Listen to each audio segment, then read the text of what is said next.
کرتے ہیں. اعوذ باللہ من الشیطان الرجیم بسم اللہ الرحمن الرحیم الحمد للہ رب العالمین. تمام تعریفیں اس اللہ کے لیے ہیں جو تمام جہانوں کا پالنے والا ہے. یہ بھی ترجمہ درست ہے. اور تمام جہان والوں کا پالنے والا ہے. یہ ترجمہ بھی عربی لنگوسٹک کے اعتبار سے درست ہے. تمام جہان سے مراد جیسے اب جتنی سپیشیز دنیا میں آباد ہیں وہ ہر ایک کا ایک اپنا جہان ہے. پرندے ہیں، پرندوں کا ایک اپنا جہان ہے. حیوانات ہیں، ان کا اپنا ایک جہان ہے. ایک نباتات کی سپیشیز ہیں. اس وقت روئے ارض پہ آلموسٹ 2 ملین سپیشیز دریافت ہو چکی ہیں، نباتات حیوانات کی ملا کر. اور ایک ایک سپیشیز آگے بلینز میں. انسان ہی دیکھ لیں 7.5-8 ارب کے قریب ہیں، اور باقی حشرات الارض اگر آپ گننا شروع کریں نہ ختم ہونے والے. تو یہ تمام کا پالنے والا کون ہے؟ اللہ. الرحمن الرحیم، وہ انتہائی رحم فرمانے والا ہے. الرحمن کہتے ہیں جیسے اسی سے لفظ یہ اسی یعنی آپ سمجھ لیں عربی لنگوسٹک کے اعتبار سے طوفان بھی عربی کا لفظ ہے نا، یعنی ٹھاٹھے مارتا ہوا سمندر ہے اس کی رحمت کا. اور سمندر تو کبھی کبھی جوش میں آتا ہے نا. اللہ کی رحمت وہ ہے کہ الرحیم مستقل رہتی ہی ٹھاٹھے مارتے ہوئے سمندر کی طرح ہے. الرحمن الرحیم. حتیٰ کہ بخاری و مسلم میں حدیث ہے، نبی علیہ السلام نے فرمایا اللہ تعالیٰ نے مخلوقات کی پیدائش سے پہلے اپنے پاس اپنے عرش پہ یہ عبارت لکھ لی تھی کہ میری رحمت میرے غضب پہ بھاری رہے گی. قرآن میں بھی ہے وَكَتَبَ عَلَى نَفْسِهِ الرَّحْمَةِ، کہ یہ اللہ نے اپنے اوپر خود لازم کر لیا کہ میں ہر حال میں رحم ہی کروں گا. رحم والا جو اللہ تعالیٰ کا پہلو ہے یہ ڈومیننٹ ہے. سورہ فاتحہ جو ہے وہ ذہن میں رکھیے گا قرآن کی ماں ہے، ام الکتاب ہے. فاتحہ ہے، قرآن کھولنے والی چیز ہے. تو اس میں جو جو چیز آ رہی ہے نا اس کی جڑ پڑ رہی ہے نا، وہ پورا قرآن اسی جڑ سے پھر اگنے والا وہ بڑا تناور درخت ہے. ہر چیز کی جڑ سورہ فاتحہ میں. مالک یوم الدین، وہ مالک ہے قیامت کے دن کا. دنیا میں تو کئی بادشاہ ہیں، اس کی اجازت سے، اس کی مرضی سے نہیں، اجازت سے. اجازت یہ ہے کہ کھلی چھٹی ہے، مرضی نہیں ہے کہ وہ غلط کام کرے. وہ بس اللہ نے 2 راہیں دکھا دی ہیں، انا ہدیناہ السبیل اما شاکرا و اما کفورا. ہدایت کا راستہ واضح کر دیے، چاہے تو شکر گزاری کی روش اختیار کرو، خواہ ناشکری کی. لیکن قیامت کے دن صرف اللہ ہی کا حکم چلے گا. دنیا والے جتنے احکامات ہیں یہ سب کی سب پاورز لوگوں کی طرف سے جو اللہ تعالیٰ نے دی ہیں وہ سلب کر لی جائیں گی. لمن الملک اليوم للہ الواحد القہار. آج کس کی بادشاہت ہے؟ اس قہار کی جو سب پہ چھایا ہوا ہے. قہار کہتے ہیں سب پہ چھانے والا. تو قیامت کے دن کا مالک ہے. یہ ایک ایک آیت کے اوپر ایک ایک گھنٹہ بولا جا سکتا ہے، لیکن چونکہ ہم نے پورا قرآن کور کرنا ہے تو اس میں 7 آیات آئیں گی کراس ریفرنس کے طور پہ. ایاک نعبد و ایاک نستعین. تعریف کرنے کے بعد اے اللہ ان ساری چیزوں کے ہوتے ہوئے حق تو یہ ہے کہ عبادت بھی تیری ہوگی، دعا بھی تجھی سے کی جائے گی. اے اللہ ہم صرف تیری ہی عبادت کرتے ہیں اور کرتے رہیں گے، تجھی سے مدد مانگتے ہیں اور تجھی سے مانگتے رہیں گے. کیونکہ یہ مضارع کا صیغہ ہے جو کنٹینیوشن ہے. پریزنٹ ٹینس اور فیوچر ٹینس عربی میں ایک ہی ہوتا ہے. ہمارے تو 3 ہوتے ہیں نا اردو میں اور انگلش میں، پاسٹ، پریزنٹ اور فیوچر. عربی میں فیوچر اور پریزنٹ کے لیے ایک ہی صیغہ استعمال ہوتا ہے، وہ یہاں پہ استعمال ہوا ہے. ایاک نعبد و ایاک نستعین. اور اگر اس کو دعائیہ بنائیں گے جس طرح کہ اعلیٰ حضرت نے ترجمہ کیا ہے، احمد بریلوی صاحب نے، انہوں نے بہت زبردست ترجمہ کیا. انہوں نے کہا اے اللہ ہم صرف تیری ہی عبادت کریں اور صرف تجھی سے مدد چاہیں. یہ لادہ بات ہے کہ وہ خود اور ان کے ماننے والے غیر اللہ سے بھی مانگتے رہے ہیں. ترجمہ ٹھیک کیا ہے. اسی لیے میں کہتا ہوں قرآن میں کوئی چیز نہیں داخل ہو سکتی. قرآن کا ترجمہ فٹ ہے، آپ کسی کا اٹھا کے دیکھ لیں، ترجمہ سب نے ٹھیک کیا ہوا ہے. اچھا عبادت میں تو دعا بھی شامل ہے. جامعہ ترمذی میں حدیث ہے، سنن نسائی میں حدیث ہے، ابن ماجہ میں، الدعاء هو العبادہ، دعا عبادت ہے۔ تو جب دعا عبادت ہے تو ایاک نعبد میں دعا شامل تھی، یہ پھر ایاک نستعین کیوں آیا؟ اس لیے کہ سب سے سینسٹیو ایشو ہی دعا کا ہے، غیر اللہ کو مدد کے لیے پکارنے کا۔ تو اللہ تعالیٰ نے اس کو اسپیسیفکلی بیان کیا، اس کے باوجود امت کی اکثریت غیر اللہ سے مدد مانگ رہی ہے۔ ایک تو ہے ظاہری اسباب، وہ تو آپ مانگیں، تو قرآن میں حکم ہے وَتَعَاوَنُوا عَلَى الْبِرِّ وَالتَّقْوَى وَلَا تَعَاوَنُوا عَلَى الْإِثْمِ وَالْعُدْوَانِ، یہ تو بالکل ٹھیک ہے۔ وہ ایک مفتی صاحب جو کیو ٹی وی پہ بیٹھے ہوئے ہیں لوگوں کے عقیدے خراب کرنے کے لیے، وہ کہتے ہیں جی اب پھر ہم امی سے روٹی نہ مانگیں جا کے۔ بھائی امی سے روٹی وہ مانگتا ہے جس کی امی گھر موجود ہوتی ہے، جس کی امی قبرستان میں آرام فرما ہوتی ہے، اگر وہ امی سے روٹی مانگ رہا ہو تو اسے کیا کہا جاتا ہے؟ پاگل یا مجذوب، تھوڑے سوفسٹیکیٹڈ ورڈ، مجذوب یا پاگل۔ تو یہ پاگلوں سے آپ گفتگو کر رہے ہیں، یہ دھوکہ دے رہے ہیں۔ وہ کہتے ہیں نہیں کوئی دریا میں ڈوب رہا ہو تو اللہ کو پکارے گا، یا جو وہاں پہ کنارے پہ لوگ موجود ہیں ان کو پکارے گا۔ بھئی یہ تو ساری اسباب ہے۔ تو سر وہ اس وقت شیخ عبد القادر جیلانی کو بھی پکار کے دیکھ لے اگر اس کو ہے کہ وہ بچا لیں گے، کیونکہ اللہ نے دنیا کو اسباب کے ساتھ جوڑا ہوا ہے۔ ان کو اگر اپنے بزرگوں پہ اتنا مان ہے تو یہ پھر دریا میں چھلانگ مارے نا اور پکاریں بزرگوں کو۔ ظاہری اسباب میں آپ نے اڈاپٹ کرنے کا حکم ہے۔ ہاں جو دعا مانگی جائے گی بغیر اسباب کے، آپ جو غائب میں مدد کے لیے پکار رہے ہوتے ہیں، مثلا یہاں بیٹھے میں ان کو کہتا ہوں مجھے پانی پلا دیں، بالکل ٹھیک ہے، لیکن یہ بغداد میں قبر کے اندر ہے، میں کہتا ہوں مجھے پانی پلا دیں، وہی جملہ شرک میں لے جائے گا۔ یہ ہے اصل مسئلہ۔ یہ جھگڑتے رہتے ہیں جی وہ جی بزرگوں کو اختیار نہیں، میں کہتا ہوں جی بزرگوں کو اختیار ہو بھی، کوئی بزرگ ماشاءاللہ اتنا پہنچا ہے کہ اسے اللہ نے اختیار ہی دے دیا فرشتوں کی طرح، پھر بھی بزرگوں کو پکارنا شرک ہوگا مدد کے لیے۔ ویسے آپ نے محبت میں پکارنا ہے، آپ ضرور پکاریں، مدد کے لیے نہیں، ویسے اپنی محبت کا اظہار کریں، لبیک یا رسول اللہ کہیں، لبیک یا حسین کہیں، بالکل ٹھیک ہے، آپ محبت کا اظہار کریں، المدد نہیں۔ بارش کون برساتا ہے؟ اللہ۔ ڈیوٹی کس کی ہے؟ تو بارش فرشتوں سے مانگی جائے گی یا اللہ سے؟ اللہ سے۔ اچھا اگر کوئی فرشتوں سے مانگ لے کہ یار خیر اللہ نے ڈیوٹی لگائی ہے، سر وہ مشرک ہو جائے گا، اور یہ قرآن میں لکھا ہوا ہے۔ آپ پارہ نمبر 20 کھول لیں اگر کسی کو توفیق ہو۔ میں نے کئی بار سنا ہے، میں ایک جگہ بیٹھا ہوا تھا، وہاں پہ ایک شیعہ ذاکر بھی تھے، اب مجھے 2-3 دن پہلے، شیعہ عالم تھے بلکہ ذاکر نہیں تھے، 2-3 دن پہلے پتہ چلا ہے وہ فوت بھی ہو گئے، بہت علمی آدمی تھے، اللہ تعالیٰ ان کی مغفرت کرے۔ تو وہ ان کے ساتھی بیٹھے تھے، وہ کہتے ہیں جی ٹھیک ہے ہم یا علی مدد نہیں کہنا چاہیے، لیکن جو یا علی مدد کہتا ہے آپ اسے کیوں کہتے ہیں وہ شرک کر رہا ہے؟ میں نے کہا اس لیے قرآن میں لکھا ہے۔ تو میں نے یہ آیت سورہ النمل کی آیت نمبر 62 پارہ نمبر 20 کے آغاز میں، امن یجیب المضطر اذا دعا ویکشف السوء ویجعلکم خلفاء الارض االہ مع اللہ، بھلا بتاؤ تو کون ہے جو مصیبت میں گھرے ہوئے شخص کی فریاد کو سنتا ہے اور اس کی تکلیف اس سے دور کرتا ہے، اور تمہیں اپنے ماں باپ کے مرنے کے بعد خلیفہ کرتا ہے اس زمین پر۔ االہ مع اللہ، کیا اللہ کے ساتھ کوئی اور الہ بھی ہے جس کی یہ کوالٹی ہو؟ قلیلا ما تذکرون، بڑے کم لوگ ہی نصیحت پکڑتے ہیں۔ تو میں نے کہا اللہ تعالیٰ کہہ رہا ہے کہ جس کے بارے میں تمہارا یہ عقیدہ ہے نا کہ وہ مصیبت اور پریشانی میں تمہارا مشکل کشا ہے، تو گویا الہ ہے وہ۔ اور سب سے پہلے تو مولا علی ان کے گریبان پکڑیں گے جنہوں نے مولا علی کے بارے میں عقیدہ گھڑ لیا۔ مولا علی بھی اپنی نمازوں میں اللہ کو پکارتے تھے، مولا علی کا ماننے والا بھی وہ ہوگا جو اللہ کو پکارے گا۔ پھر بڑے بڑے دھوکے ہیں جی ان کے، وہ کہتے ہیں جی وہ جی غیر اللہ سے مدد کہتے ہیں حرام ہے، اور کون کہتا ہے غیر اللہ سے مدد حرام ہے؟ آپ یہودی سے بھی مدد لیں، بخاری مسلم میں حدیث ہے نبی علیہ السلام جب فوت ہوئے ہیں آپ کی زرہ ایک یہودی کے پاس گروی رکھی ہوئی تھی، لیکن جو سامنے موجود نہیں اس سے تو نہیں آپ اسباب کے طور پہ مدد لے سکتے۔ وہ جی قرآن میں غیر اللہ سے مدد کہا ہے، کدھر ہے جی؟ وہ کہتے ہیں وَاسْتَعِینُوا بِالصَّبْرِ وَالصَّلَاةِ، نماز اور صبر سے اللہ کی مدد چاہو۔ تو وہ مدد تو اللہ کی چاہ رہے ہیں، یا یہ کہہ رہے ہیں کہ المدد یا نماز میری مشکل کشا، المدد یا صبر مشکل کشا۔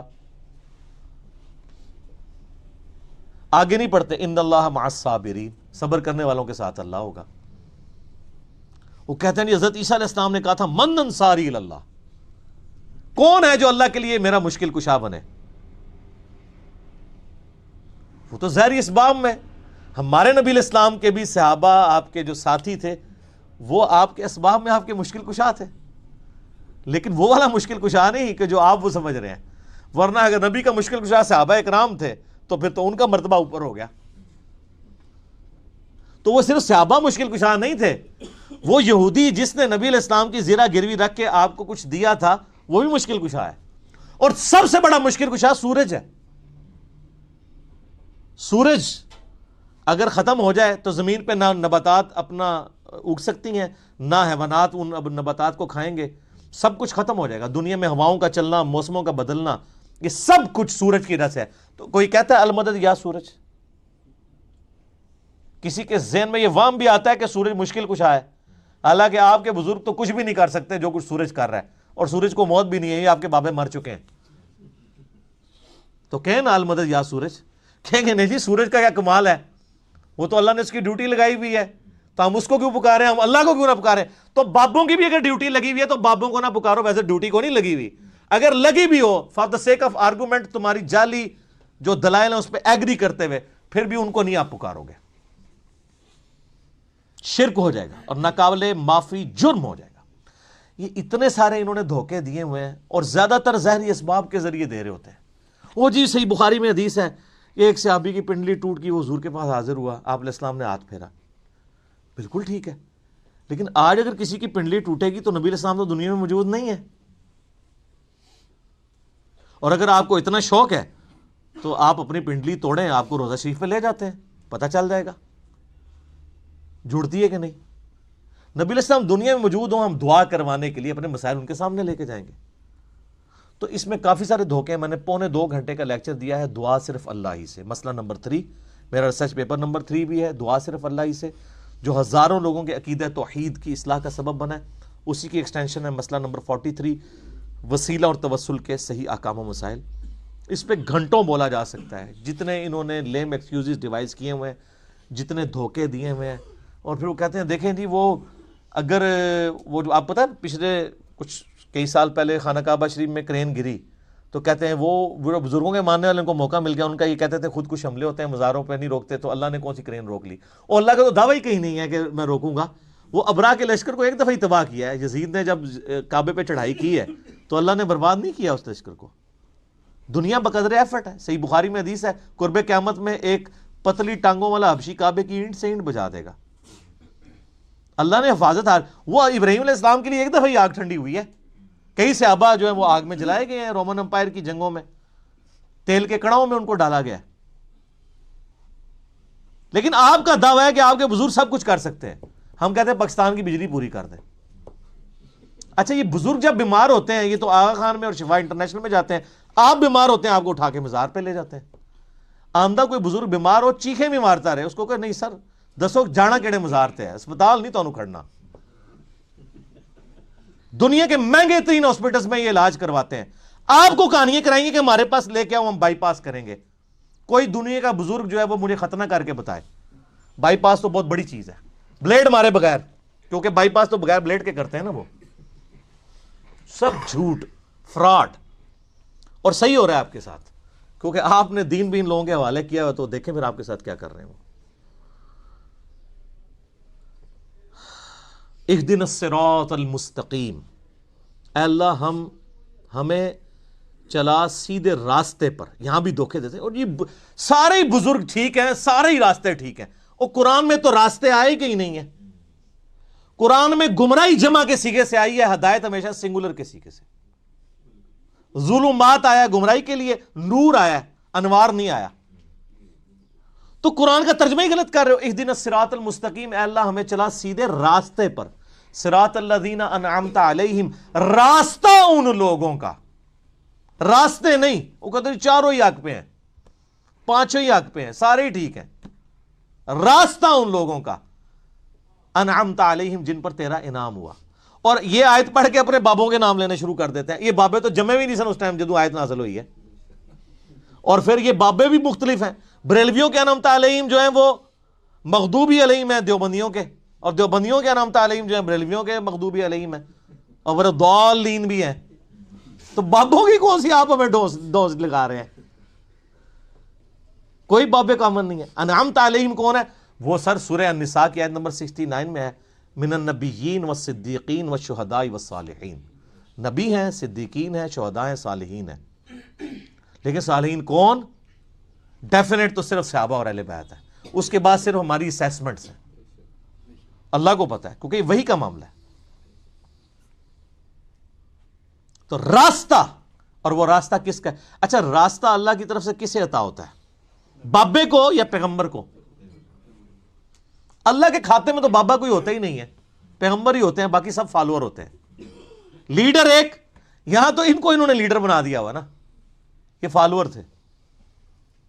اور وہ سر مسند احمد میں صحیح سند سے حدیث ہے، مشکات کی آپ کو پہلی جلد میں ملے گی. نبی علیہ السلام نے زمین پہ ایک لکیر کھینچی، ارد گرد ٹیڑھی لکیریں کھینچی، اور آپ نے وہ سیدھی لکیر پر انگلی رکھ کے سورہ الانعام کی آیت پڑھی، وَأَنَّ هَذَا صِرَاطِي مُسْتَقِيمًا، اور یہ کہ یہ ہے سیدھا راستہ جو میرا ہے، جو بالکل سیدھا ہے، مستقیم ہے، اسی کی پیروی کرو، ادھر ادھر کے راستوں کی پیروی مت کرنا، وہ تمہیں بہکا دیں گے.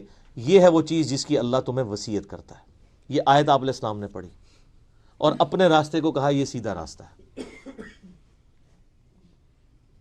تو سیدھا راستہ نبی علیہ السلام کا ہے. ان نام یافتہ لوگوں کا راستہ نہیں ہے سیدھا، وہ تو بیچارے خود راستے پہ چل رہے ہیں. یہ کہتے ہیں ان کے پیچھے چلے، نہیں نہیں نہیں نہیں، ان کے پیچھے نہیں، اس راستے پہ چلنا ہے جس راستے پہ وہ چل رہے ہیں. ان کے پیچھے نہیں چلنا، نبی علیہ السلام کے پیچھے چلنا ہے. کیونکہ وہ تو پھر آپ خود ہی میں سناتے ہیں، وہ شیخ عبد القادر جیلانی کے پاس شیطان آیا، اس نے کہا عبد القادر تیری ساری نمازیں معاف ہیں جی. تو کہنا جی عبد القادر جیلانی نے لا حول ولا قوت الا باللہ پڑھا اور کہا تو شیطان ہے. تو اس نے جاتے جاتے پھر وار کیا، اس نے کہا تجھے تیرے علم نے بچا لیا. تو ان کا نہیں، مجھے اللہ کے فضل نے بچایا. تو کہتے ہیں وہ ایک نورانی شکل میں آیا تھا، تو وہ کہنے لگا میں تیرا رب ہوں. اور پھر اس نے کہا کہ تیرے اس مقام پہ پہنچے ہوئے 70 غوث میں نے ورگلا دیے ہیں. تو ہم کہتے ہیں غوث تو آپ کہتے ہیں سب سے بڑا اونچا مرتبہ ہوتا ہے، وہ 70 غوث جس شیطان نے ورگلا دیے اس کو کیوں نہیں پیر مانتے؟ اور وہ جو 70 غوثوں کے ماننے والے لاکھوں مرید تھے، وہ تو کہہ رہے تھے ہمارے بزرگ ہمیں بخشوائیں گے. وہ بزرگ تو خود اللہ کے فضل سے دوزخ پہنچے ہوئے ہیں، وہ شیطان نے ورگلا دیا. تو تسی کتنے جاؤ گے؟ تو سر پیروں پڑھو جنہوں اللہ نے تہاڈا پیر بنایا. ما ضل صاحبکم وما غوا، تمہارے نبی نہ کبھی بہک کے ہیں نہ کبھی بیرا چلے ہیں، اس کو پیر مانو. سناتے خود ہیں اور انجینئرنگ پھر جب ہم کرتے ہیں ان کو سمجھ آتی ہے ہمارے ساتھ ہو کیا گیا. پھر اس کا اللہ غوثوں کا تو اعتبار ہی کوئی نہیں، 70 غوث جو رگڑے گئے نے، تو باقی کا کیا اعتبار ہے؟ تو نبی علیہ السلام کو اپنا امام مانے. تو صراط الذین انعمت علیہم نبی علیہ السلام کا راستہ. اچھا بخاری مسلم میں ایک حدیث ہے، ایک صحابی حاضر خدمت میں، یا رسول اللہ قیامت کب آئے گی؟ فرمایا کو تیاری کی ہے؟ کہ یا رسول اللہ بس موٹے موٹے فرض ہی پورے کرتا ہوں، زیادہ کوئی باتیں نہیں میرے پاس. یعنی باتوں سے مراد یہ نہیں ہے کہ نماز ہی نہیں پڑھتا ہوں، یعنی نفلی باتیں نہیں ہیں، کوئی نفلی روزے نہیں رکھتا، بہت تہجدیں اشراقیں نہیں پڑھتا، موٹا موٹا جو فرض دین ہے اس پہ چلتا ہوں. البتہ میں اللہ اور اس کے رسول سے محبت کرتا ہوں. تو نبی علیہ السلام نے فرمایا پھر اللہ اور اس کے رسول تیرے ساتھ ہوں گے. انس ابن مالک کے بخاری مسلم میں الفاظ ہیں کہ ہمیں اسلام لانے کے بعد پوری زندگی حضور کے کسی فرمان سے اتنی خوشی نہیں ہوئی جتنے اس فرمان سے ہوئی کہ جو اللہ اور اس کے محبوب سے محبت کرتا ہے اللہ اس کا محبوب اس کے ساتھ ہوں گے. اور پھر انس ابن مالک کے الفاظ ہیں بخاری کے اندر، اے اللہ میں رسول اللہ سے، ابو بکر سے، عمر سے محبت کرتا ہوں، گو میرے اعمال ان کے والے نہیں ہیں، لیکن پھر بھی تو قیامت والے دن مجھے ان کا ساتھ نصیب فرمانا. ہم بھی اللہ سے دعا کرتے ہیں کہ اللہ تعالیٰ قیامت الدن ہمیں نبی علیہ السلام، صحابہ کرام اور اہل بیت کا ساتھ نصیب فرمائے، آمین. تو یہ وہ لوگ ہیں انعمت علیہم. یہ انعمت علیہم پڑھ کے بابوں کے نام لینے شروع کر دیتے ہیں، فلانے علی سرکار، کاں علی سرکار، کتیاں علی سرکار، کوڑے علی سرکار، پتہ نہیں کیا کیا. یار میں کہتا ہوں ان جن کو بزرگ کلیم کر رہے ہیں ان سے نماز سنیں نا. یہ تجوید کے ساتھ نماز، ترجمہ تو آتا ہی نہیں ہے، تجوید کے ساتھ نماز بھی نہیں آپ کو سنا سکتے، جس میں عین، حا، غین، قاف، ثا، سین، صاد، ذال اس کا فرق کر سکے. یہ آپ شروع ہی کریں گے کہ نہیں یہ تو انہوں نہیں آتا ہوئے گا، اور پھر کلیم کر رہے ہیں کہ آپ کو رسول اللہ تک پہنچائیں گے جو خود نبی علیہ السلام سے کوسوں دور ہیں. انعمت علیہم پھر کون ہوئے؟